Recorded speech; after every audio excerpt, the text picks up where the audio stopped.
atondi na bolamu ya Nzambe, adekora vi na nga na bolingo na ye, apangusanga bapisolo, napangusaka sezongaka kaka ye.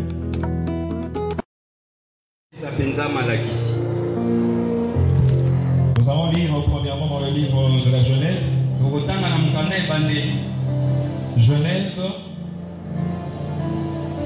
Genèse au chapitre 25. Nous irons de manière chronologique et puis nous allons terminer. Genèse 25. Je commence ma lecture à partir du verset 21. Une histoire que nous connaissons. Je disais, nous lisons Genèse chapitre 25. Je commence au verset 21. Isaac implora l'Éternel pour sa femme, car elle était stérile, et l'Éternel exauça Rebecca, sa femme, devint enceinte. Les enfants se heurtaient dans son sein, et elle dit, s'il en est ainsi, pourquoi suis-je enceinte? Elle alla consulter l'Éternel. J'aimerais que tu soulignes. Elle alla consulter l'Éternel. L'Éternel lui dit, 2 nations sont dans ton ventre, et 2 peuples se sépareront au sortir de tes entrailles. Un de ces peuples sera plus grand que l'autre, et le plus grand sera assujetti au plus petit. Le jour où elle devait accoucher s'accomplit, et voici, il y avait 2 jumeaux dans son ventre. Le premier sortit entièrement roux, comme un manteau de poil. On lui donna le nom d'Ésaü, Édom. Sur notre version, ensuite sortit son frère, dont la main tenait le talon d'Ésaü, et on lui donna le nom de Jacob.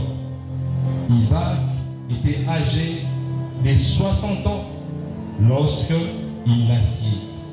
Nous lisons toujours dans le livre de la Genèse. Genèse. Nous commençons, plutôt nous allons directement au verset 30, chapitre 32, excusez-moi. Genèse, le chapitre 32.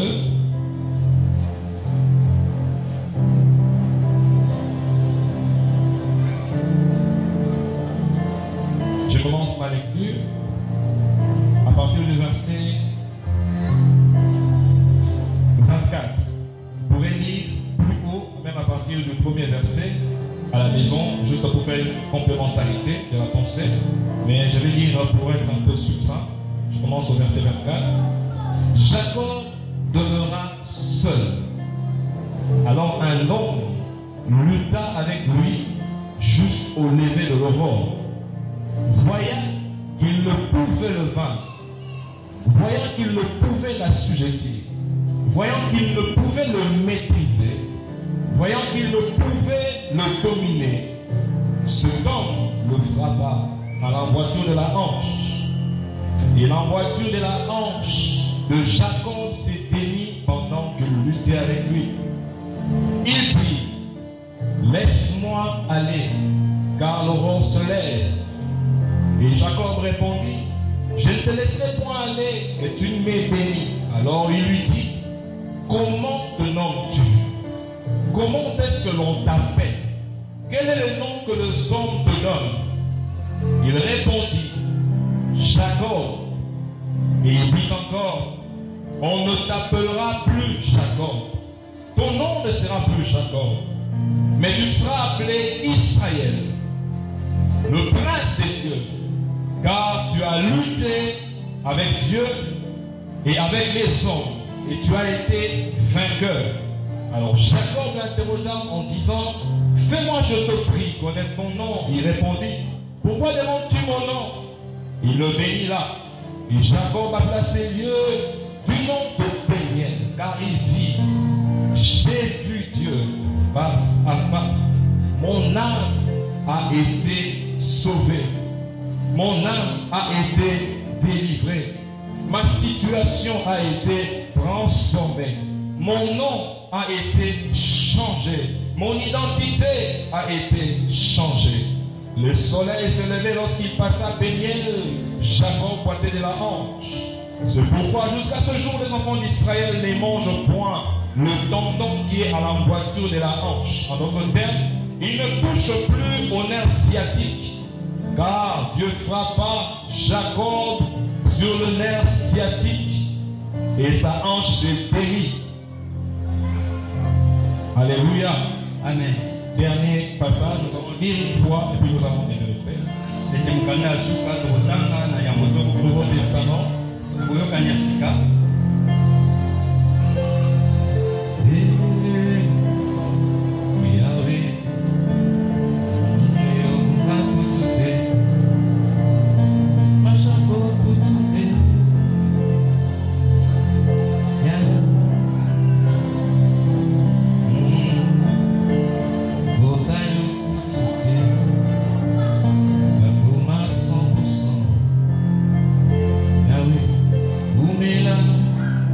Yes. Je lis dans le livre de Matthieu. J'ai lu le chapitre 21. Jésus répondant et leur dit en vérité, vous pourrez lire à partir du verset 18 à la maison pour connaître l'histoire. En vérité, je vous le dis, si vous avez de la foi et que vous ne doutiez point, non seulement vous ferez ce qui a été fait à ce figuier, mais si même vous disiez à cette montagne, ôte-toi de là, jette-toi dans la mer, soulève-toi d'ici, jette-toi dans la mer. Il dit, si vous ne doutiez point, vous verrez cette montagne qui paie sa place et se jeter dans la mer. Alléluia.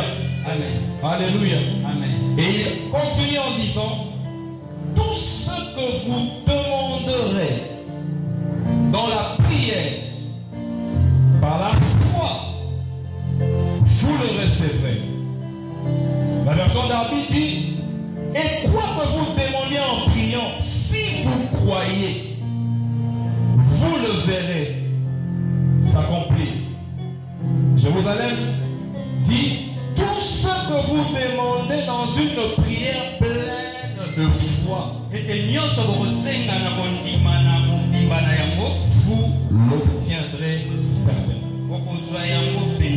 Je continue avec la pensée que nous avions introduite en semaine. Nous l'avons intitulée la prière qui déplace les montagnes.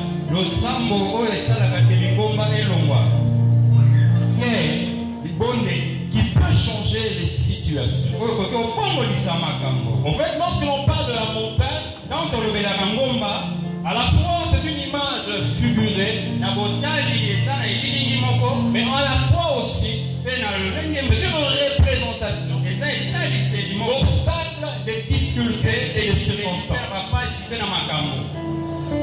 Jésus qui marchait avec ses apôtres, il marche avec les disciples, il arrive à un endroit, la Bible dit au loin, Jésus vit un figuier. Et la Bible ajoute, ce n'était pas la saison de figues. Mais lorsque Jésus venait et qu'il est arrivé auprès de l'arbre, il a maudit l'arbre. En d'autres termes, je peux dire Jésus avait faim. Ou soit il avait une envie de figues. Et il arrive devant l'arbre. L'arbre était improductif. Il maudit l'arbre. La Bible dit, à l'instant, l'arbre sécha. Immédiatement, l'arbre sécha. Et les disciples voyant cela manifestèrent une forme de stupéfaction.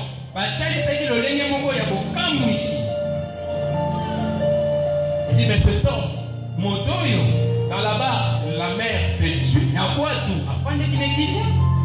Les vents se sont arrêtés. Et là, on ouvre d'autres tours. Les arbres qui étaient verdoyants, qui sèchent. Jésus comprenant ce qui se passait en eux. C'est l'étonnement. Mais aussi leur incrédulité. Jésus leur dit, si vous aviez, en d'autres termes, il leur dit, vous n'avez pas de foi. Si vous aviez la foi, non seulement, vous ferez ce que j'ai fait à cet arbre. C'est là qui dit ce que j'ai fait. Il venait de maudire un arbre. Non seulement vous pouvez maudire un arbre, pour le sécher de la racine jusqu'à son sommet.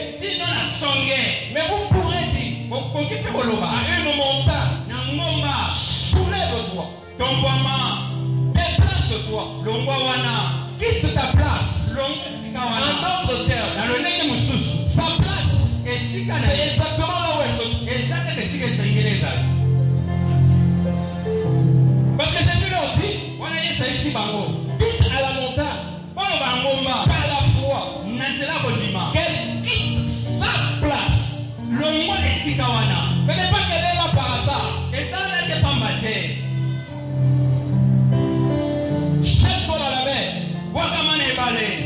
Il dit, si vous le faites en croyant, vous le verrez arriver. Alléluia. Amen. Alléluia. Amen. Depuis une semaine, je suis en train de réfléchir sur l'exaucement à la prière. J'ai compris une chose. La prière est puissante.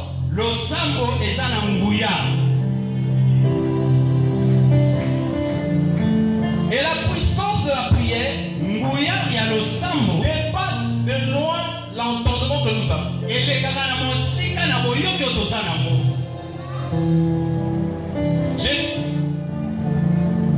Jésus, Dieu, fait homme. Pendant son séjour sur la terre, la Bible dit il priait.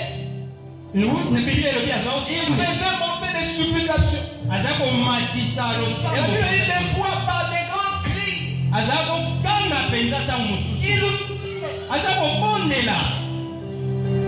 Moi j'aime toujours dire Jésus est Dieu. Excusez-moi, ça ne tient qu'à moi. Je ne vous amène pas dans la dimension Trinité, pluraliste, machin, les unitaristes.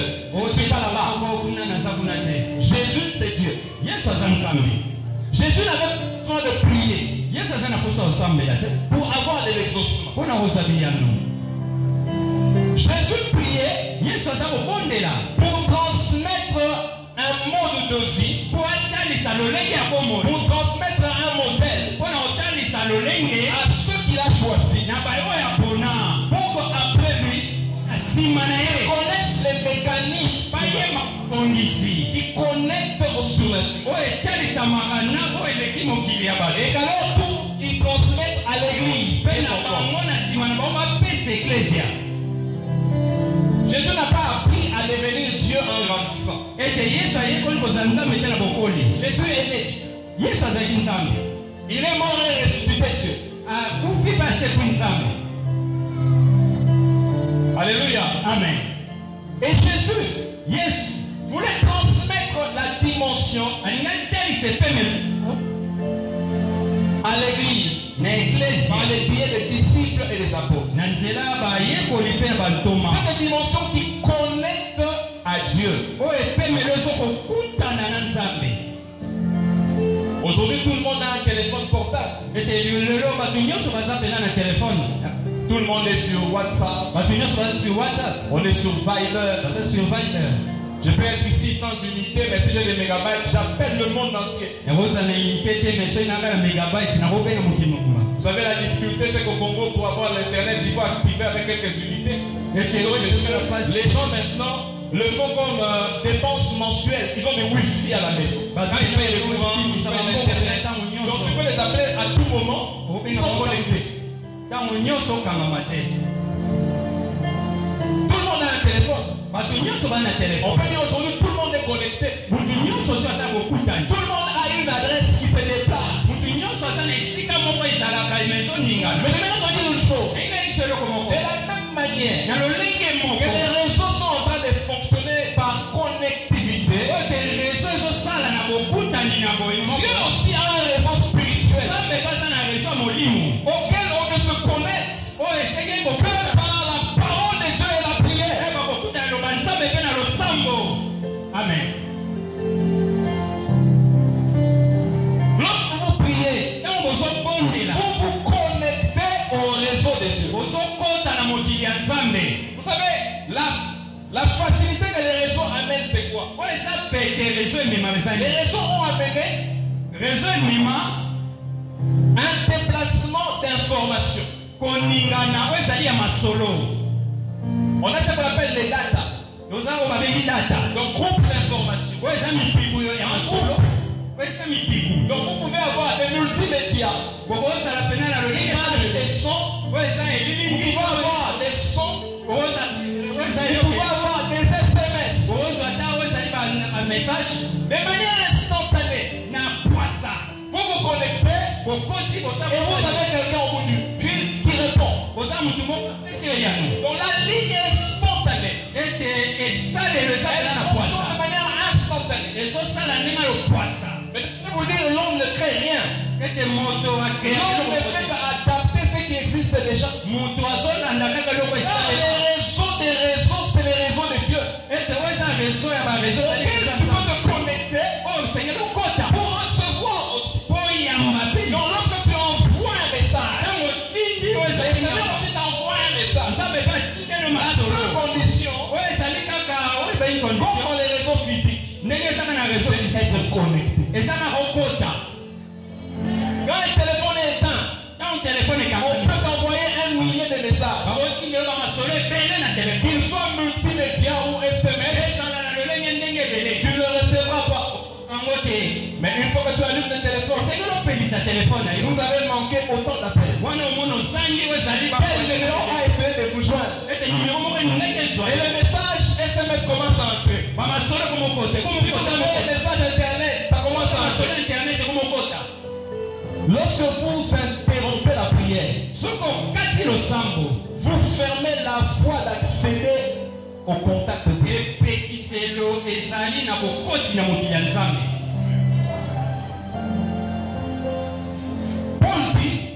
Paul a dit, priez sans cesse. Prier sans cesse veut dire quoi? On ne peut pas prier. Tu marches en train de prier. On ne peut pas prier comme ça. Prier sans cesse, c'est rester connecté à Dieu pendant toute la journée et tout le temps. Donc je pense que pour être connecté au Seigneur, il ne faut qu'être dans la chambre, à genoux, après avoir jeûné 5 jours. Dieu parle tout le temps. Pourquoi il parle tout le temps? Parce que tu as besoin d'orientation tout le temps.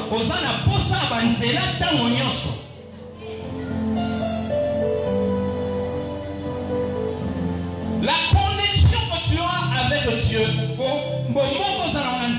c'est la seule possibilité qu'est donnée à ta vie pour transformer ton existence. La prière, c'est la main de Dieu qui vient peindre ta destinée. Elle met des tableaux, des portraits, des couleurs ici et là. Lorsque tu pries, tu décides que les cadres de ton existence changent.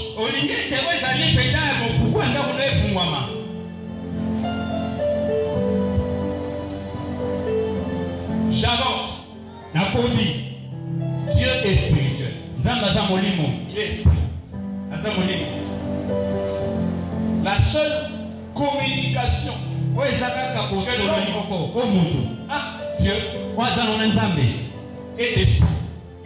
C'est une prière. De toute l'existence, quelqu'un que j'ai reçu, je prie. Il y a deux voies par excellence pour écouter Dieu.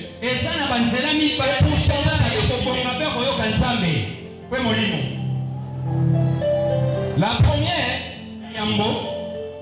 c'est lire la parole de Dieu. Et la deuxième, c'est pourquoi te donner cet ordre? Il devant celui que tu connais. C'est la parole qui te donne ce que tu es. C'est la parole qui te donne le mode de fonctionnement. C'est la parole qui te donne un panneau indicateur pour arriver à Dieu. Pas comprendre une chose. On prie plus facilement quand on a beaucoup lu la parole de Dieu. Mais on lit la parole de Dieu difficilement. Quand on ne prie pas. Ok. Vous comprenez? Quand vous lisez beaucoup la parole de Dieu, après avoir lu la parole de Dieu, vous verrez la prochaine étape de prier.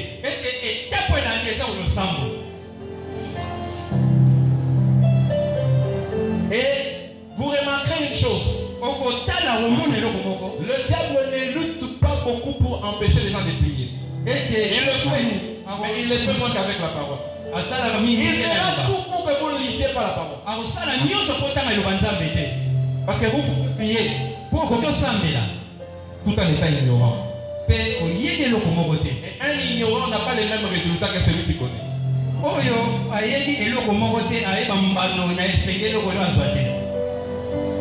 J'ouvre une parenthèse que je vais faire. Il y a eu un film qui est sorti à 4 ans, 5 ans. Les livres d'Élie. Dans ce film, on vit un temps apocalyptique. Les Américains ont une forme de façon de dépeindre l'humanité après les guerres mondiales, tout le chaos. Alors il y avait un homme qui s'était entouré de quelques mercenaires, si je peux le dire ainsi. Alors il dirigeait une grande contrée d'un pays. Il a un grand territoire, c'est lui qui était le maître. On merce tout, il gêne. Alors il voulait diriger les gens. Mais il manquait les convictions et les phrases qu'il fallait, les paroles. Alors cet homme a passé plusieurs décennies à chercher une Bible. Et il disait à tous ses commis quand il les envoyait, allez me chercher ça. Ils ne savaient pas, la majorité ne savait même pas lire. Ces livres, on me l'a lu quand j'étais enfant. Avant l'Apocalypse. Il y a des paroles. Si j'ai ce livre, maintenant ces gens ne m'obéissent pas. Ils m'obéiront encore plus. Ils m'aimeront encore plus. En d'autres termes, cet homme avait compris. Il connaissait les bribes des Écritures. Mais il savait que ce n'était pas suffisant. Et que ces dessins étaient bons. Mais il savait que s'il était en contact permanent avec l'entièreté, il devait atteindre une autre dimension par rapport à son autorité. Alléluia. Amen. Alléluia. Amen. Lorsque tu te connectes à Dieu, tu te décides de pouvoir recevoir la connexion qui amène les surnaturels dans ton existence. Jésus a dit exactement ceci. Pas seulement si vous priez, mais il a dit ceci en ajoutant. Si vous priez avec foi, ce que vous demanderez, vous le recevrez. Pourquoi nous ne recevons pas? Parce que nous prions sans y mettre la foi. Le Seigneur m'a fait comprendre une chose, que ce qui est le plus créant cette époque, c'est qu'il y a un manque de foi terrible. Les gens prient, ils prennent du temps, mais ils n'ont pas de foi. Les apôtres priaient, accompagnaient le Seigneur. Mais à cette époque-là, le Seigneur voit en eux une incrédulité. Et là, on dit, c'est tout ce qui vous manque. Si vous ajoutez cet ingrédient, c'est quoi la foi? La foi, c'est la capacité de rester constant sur ce que Dieu promet. Je réponds. La foi, c'est la capacité de rester constant sur ce que Dieu a déclaré. Quand vous vous appuyez sur Dieu, ceux qui ont mis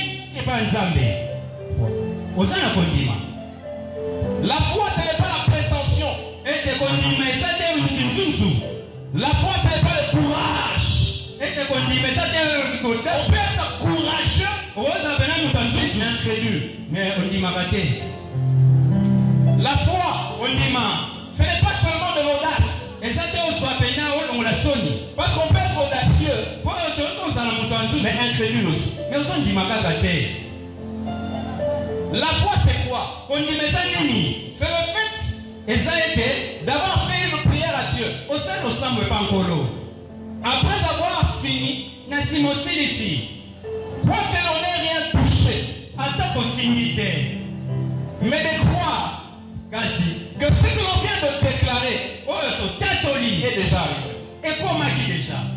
Et de marcher comme si tout était déjà arrivé. Voilà pourquoi Christ dit, tu diras à la montagne, quitte ta place. Il dit, si tu ne doutes pas, en autre terme, quand tu as parlé, la montagne ne peut ne pas quitter sa place. La montagne va voir et répondre à ce qui restera dans ton cœur après ta prière.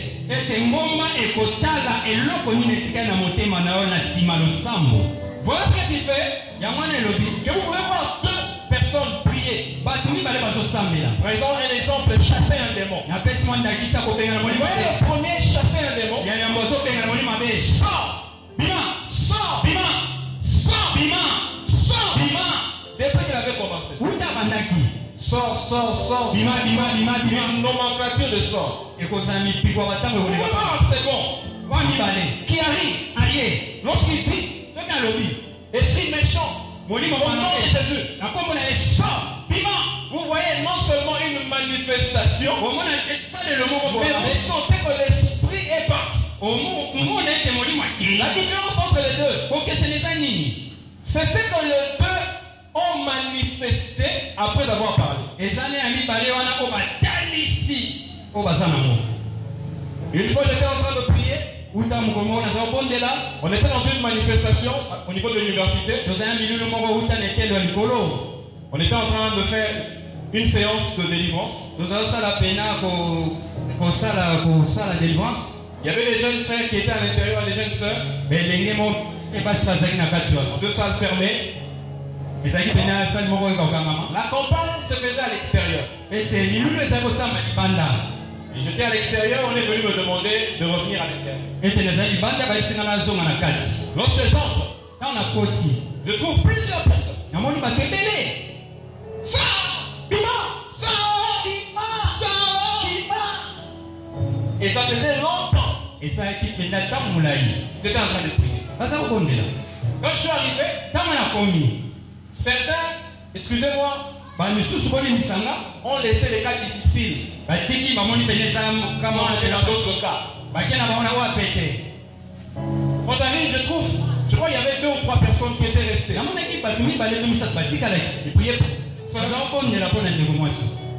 Quand j'arrive, j'observe pendant quelques minutes. Je vois ce qu'il était en train de faire. Et j'ai compris une chose. Il faisait quelque chose qu'il ne comprenait pas. Beaucoup de gens se lancent dans des choses parce qu'ils ont vu d'autres le faire. Et le Seigneur m'a donné une orientation. Donc j'ai appliqué. Je priais. L'esprit est parti. À la fin, un jeune serviteur de la place qui est en train même de monter est venu me voir et me dit: comment tu as fait, grand frère? Vous êtes là depuis longtemps. Je lui ai dit: certaines choses ne dépendent pas du temps que vous y passez. Ce n'est pas non plus toujours un problème de grâce. Certaines choses dépendent de la foi. J'ai compris une chose. Lorsque je suis arrivé, vous priez, mais l'esprit vous avez déjà défié dans votre foi. Vous priez sans avoir la conviction de le chasser. Alors que vous les chassiez, vous continuez à les chasser. Alors que lorsque je suis arrivé, je lui ai donné un nom. Et je me suis dit, j'ai attendu qu'il parte. Parce que quand tu commences à remarquer, plutôt à refaire la même chose, c'est que tu n'es pas convaincu que ton premier assaut avait réussi. Alors comme j'étais convaincu que la première fois que j'ai parlé, l'esprit devait obéir, j'ai attendu qu'il prenne tout ce qu'il avait ramené.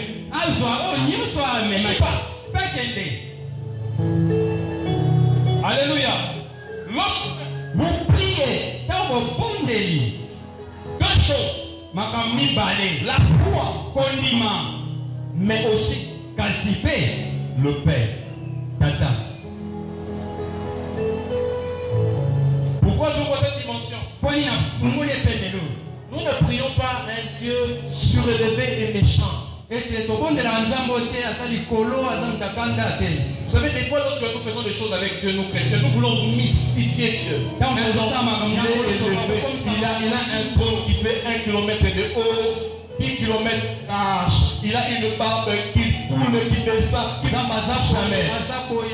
Il a une robe blanche, comme l'a dit Esaïe, qui remplit le temple.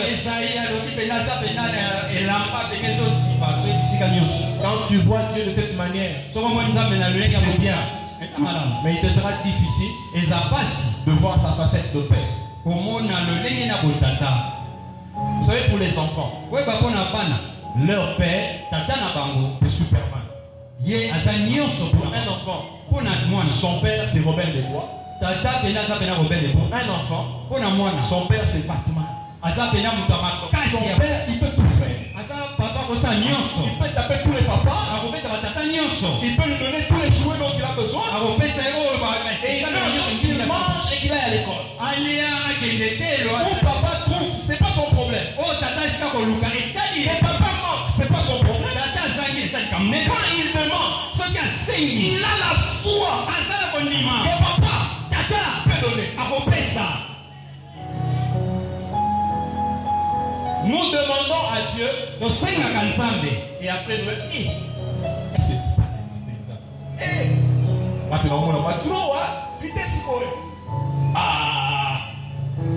Quand tu as fait ça, Dieu te met dans la liste de ceux qui ne recevront pas. Dieu aussi a des listes. Il te met dans la liste de ceux qui ne recevront pas. Il dit qu'il ne croit pas en son Père. Vous savez pourquoi Christ? Lorsque les disciples lui ont demandé de leur enseigner à prier, il a commencé par notre Père. Parce qu'il sait que le Père donne toujours des bonnes choses. S'il a deux, une est mauvaise, l'autre est bonne. C'est la bonne qui donne à l'enfant. En d'autres termes, lorsqu'il y a des circonstances, Dieu prend sur lui les peines. Il prend sur lui les difficultés. Il ne peut que te donner les bénédictions.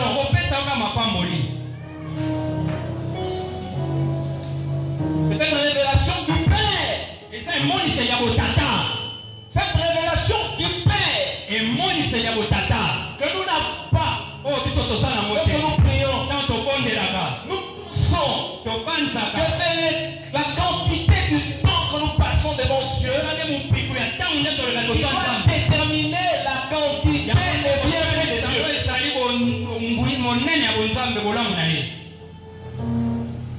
Jacob a prié une nuit. Dis à ton voisin une nuit. Dis-lui encore une nuit. Dis-lui encore une nuit. En une seule nuit. Jacob a changé. Jacob a une identité qu'il a portée depuis 61 ans. Il n'a pas fait 100 jours. Il n'a même pas jeûné. Pourquoi j'ai dit 61 ans? À 40 ans, il usurpe la bénédiction de son frère. Il va à Padan Aram. Où il travaille 7 ans. Première femme, 7 ans. Deuxième femme, 7 ans pour Troupeau. En d'autres termes, quand il part, il a 61 ans. Et à 61 ans, il change une identité que les hommes lui ont imposée depuis sa naissance. La prière a la capacité de changer toutes les situations que nous traversons et que nous vivons.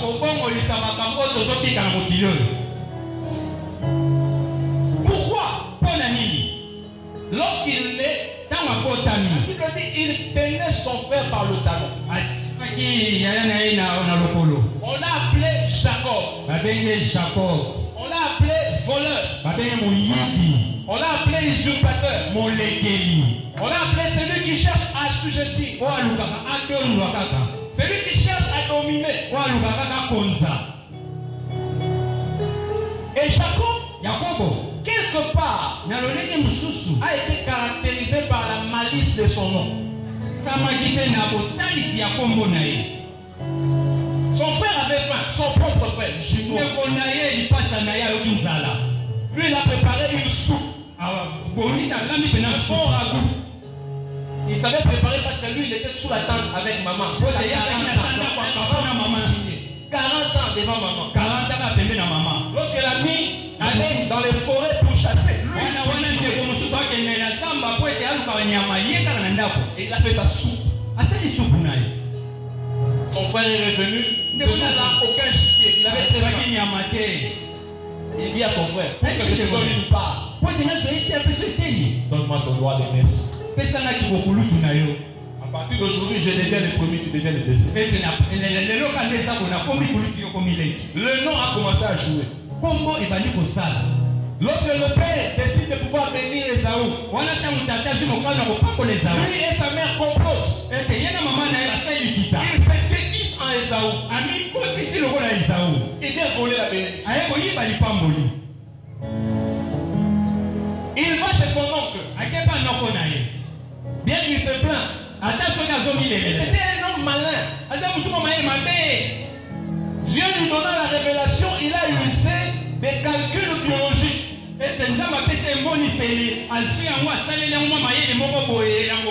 Donc Jacob Moutou Alekelaka Mayele.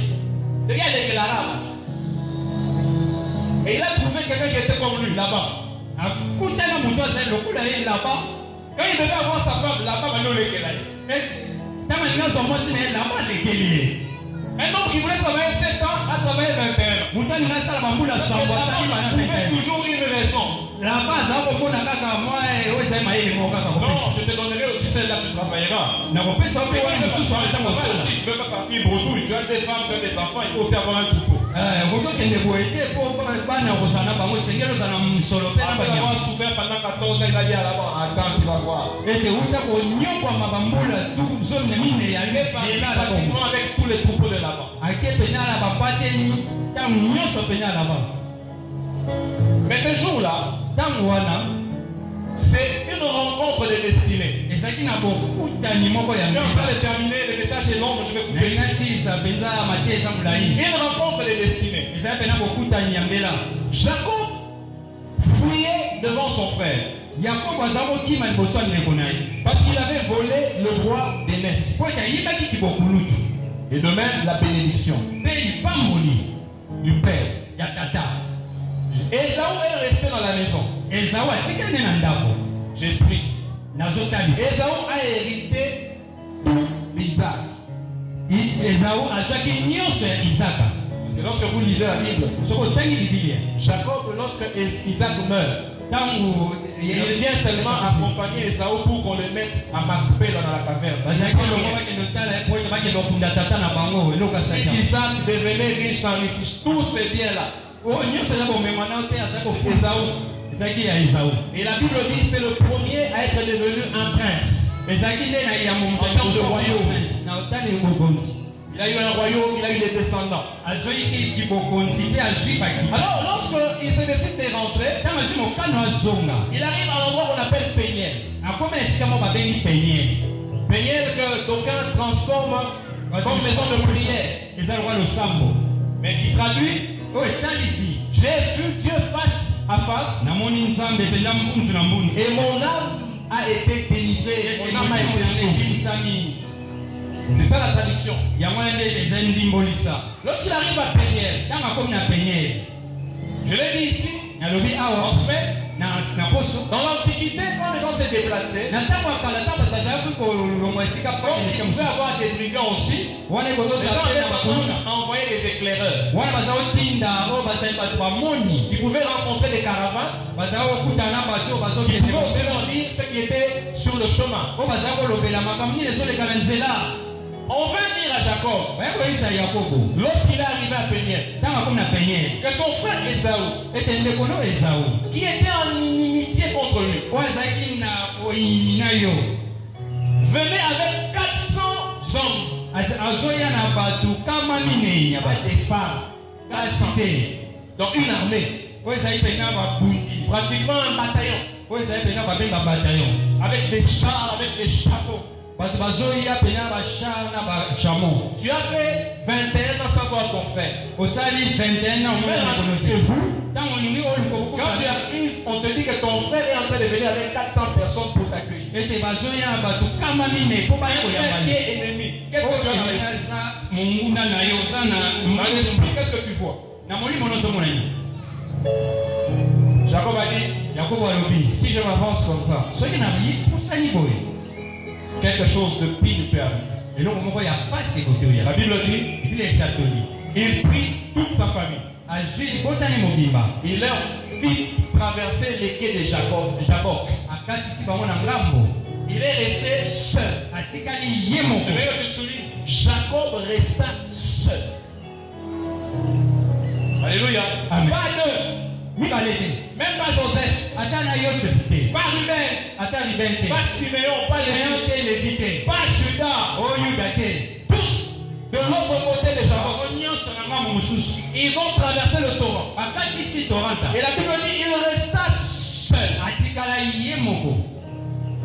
Et la Bible dit dès que les autres sont passés qu'il est resté seul. La Bible dit un homme apparut. Un homme lutta avec lui. Ils ont commencé à lutter. Quelque part se battre. Se chamailler. Si c'était du kung fu, on ne sait pas. Si c'était de la lutte seulement gréco-romaine, on ne sait pas. Mais la Bible dit qu'ils ont lutté toute la nuit. Moi j'ai dit ceci.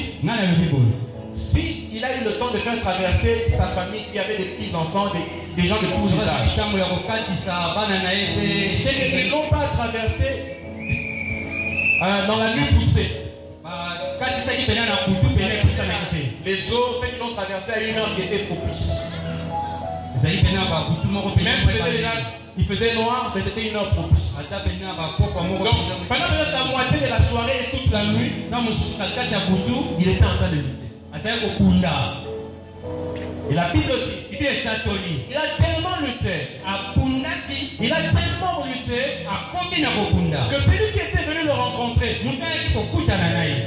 lui a dit, le matin est en train d'arriver, le soleil. Laisse-moi partir. Laisse-moi partir.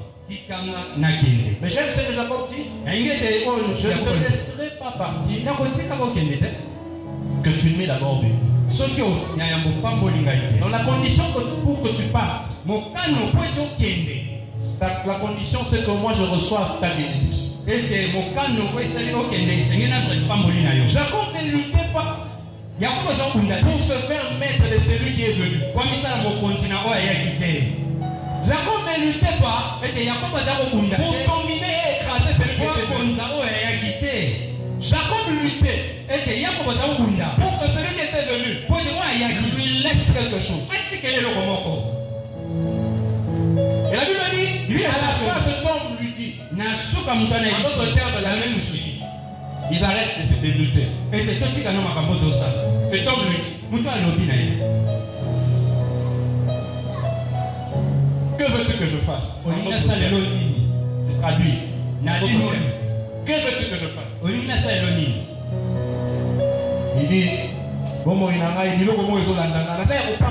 je suis béni, mais il y a des choses. Et puis en face là-bas, il y a encore d'autres obstacles qui arrivent. Alléluia. Amen. Devant moi, il y a mon frère. Il est fort, il est puissant. Il peut me crasser avec un seul geste. Et derrière moi, il y a beaucoup d'histoires, beaucoup de réalités. Cet homme lui dit, quel est ton nom? Quel est ton nom? On fait tout le problème. Et qu'il a vécu pendant son existence. C'était son nom. Lorsqu'il est ventre, Dieu dit à sa mère qu'il était une de deux nations. Une nation, un peuple, dont des princes devaient descendre. Il était un prince, il était un roi. Mais les hommes l'ont appelé voleur, supplanteur, escroc. Il était une nation. Je vais te dire une chose. Même si tu arrives de traverser des choses, même si tu traverses des circonstances difficiles, un obstacle, en contradiction, sois contraignant ce que Dieu t'a dit. Les réalités des hommes, les réalités du monde ne peuvent pas transformer ce que Dieu a mis dans la souche de la cellule de ta génétique. Toi, en te créant, Dieu avait déjà en toi incorporé ce que tu dois devenir. Les hommes peuvent te combattre, ils peuvent t'insulter, ils peuvent te freiner, mais ils ne pourront pas arrêter ce que Dieu a placé en toi. Amen. Alors Jacob dit, bénis-moi. Cet homme lui dit, comment on t'appelle? Comment on t'appelle? Comment les hommes te voient? Que que les hommes disent de toi. Il dit, Alobi, Jacob, Yakobo. Et ce homme, je suis sûr qu'il partait déjà. Il lui dit, tu ne seras plus Jacob. Tu ne seras plus Jacob. À cet instant même, tu es le prince de Dieu. Ton nom sera Israël. Et il ajoute la raison. Il dit, parce que tu as lutté avec Dieu. En d'autres termes, tu t'es accroché à Dieu. En d'autres termes, tu as cherché Dieu. En d'autres termes, tu as cru en Dieu. Et avec Dieu, tu as lutté. Et Dieu t'a placé vainqueur devant les hommes. Avec Dieu, tu as lutté. Et Dieu te place au-dessus des hommes. Verset dit, tu as lutté avec Dieu et les hommes. Et tu as été trouvé vainqueur. Alléluia. Amen. Il n'a pas dominé Dieu. Il s'est tenu à Dieu. Et Dieu lui a donné de témoigner les hommes. Et il est devenu le prince de Dieu. En face de lui, il y avait un prince. Et il ne pouvait pas rencontrer le prince en tant que Jacob. Pour rencontrer le prince, il y avait Israël. Parce que c'est nation contre nation. Alléluia. Amen. C'est étape par étape. Avant, il y avait l'exemple Jacob. Un homme avec 70 personnes. Mais lorsqu'il a quitté Jacob, malgré les 70, mais il était une nation. Pourquoi lorsqu'il rencontre Esaü, il venait avec une hargne, avec une colère, avec l'esprit de dominer, d'écraser. Il n'a pas pu lui faire du mal. J'aimerais te dire une chose. Hommes peuvent affûter des couteaux. Ils peuvent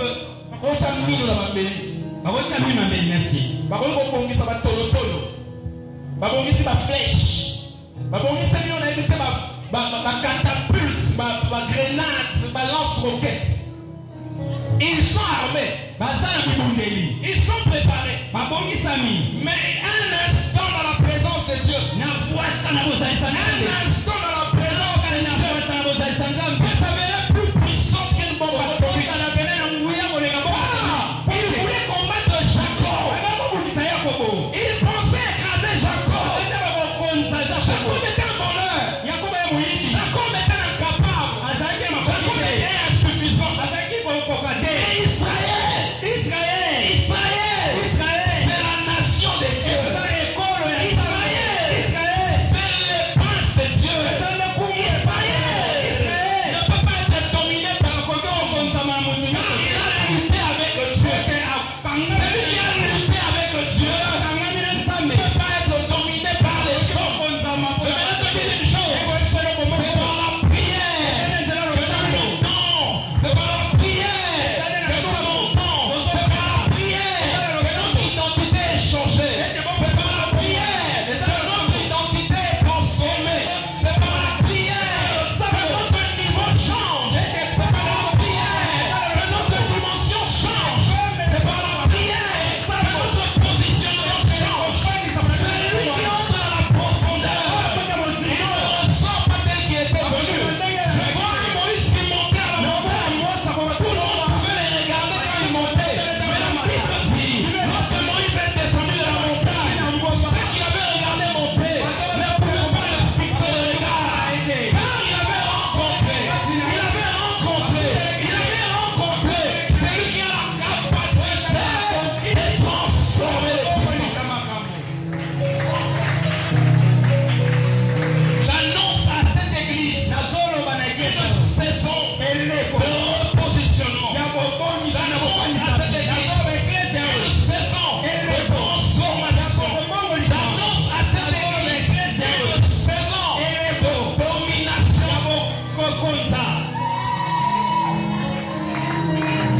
Seigneur taille les hommes. Dans la présence de Dieu, il taille les hommes. Il transforme la nature. Jacob était un homme malin. Quand il arrivait usurper, comme il avait fait avec Esaü, il pouvait courir, il pouvait fuir, il pouvait être rapide. Quand il avait pris les troupeaux de son beau-père, il était riche. La Bible dit, dans la nuit, il s'enfuit. Quand il avait la capacité de fuir, Jacob savait courir. Israël ne savait pas courir. Israël était boiteux. Israël était lent. Israël était boiteux. Parce que ce n'est pas l'intelligence d'Israël qui le délivrait. Ce n'est pas la force d'Israël qui le délivrait. Ce n'est pas la capacité physique qui le délivrait. Israël était en alliance. Israël avait une alliance. Il pouvait sembler faible, mais il était un vainqueur. Il pouvait paraître faible, mais il était un conquérant. Il pouvait paraître faible, mais c'était un dominateur. Je prie ce matin, il te frappe à l'emboîture de la hanche. Je dis que le Seigneur te frappe à l'emboîture de la hanche. Là où tu croyais que tes capacités étaient suffisantes, il brise cet état d'esprit. Là où tu croyais que c'était ton intelligence qui pouvait te faire arriver, il brise cet état d'esprit. Car ce qui nous distingue, ce n'est pas l'argent, ce n'est pas les parents, ce n'est pas les familles, mais c'est la foi. La foi.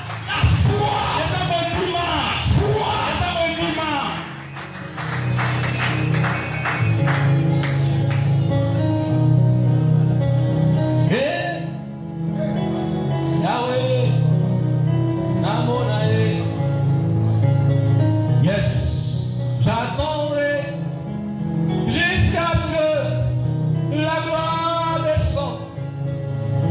Vos yeux sont fermés. J'attendrai jusqu'à ce que la gloire descende. Oh oui, j'attendrai jusqu'à ce que je change de nom. Yes. J'attendrai jusqu'à ce que mon nom soit changé. Puis j'attendrai jusqu'à ce que Israël prenne la place de Jacob. Oui, j'attendrai jusqu'à ce que la dimension puisse changer. Oh oui, j'attendrai jusqu'à ce que mon nom change. Est-ce que quelqu'un peut commencer à prier? Jusqu'à ce que mon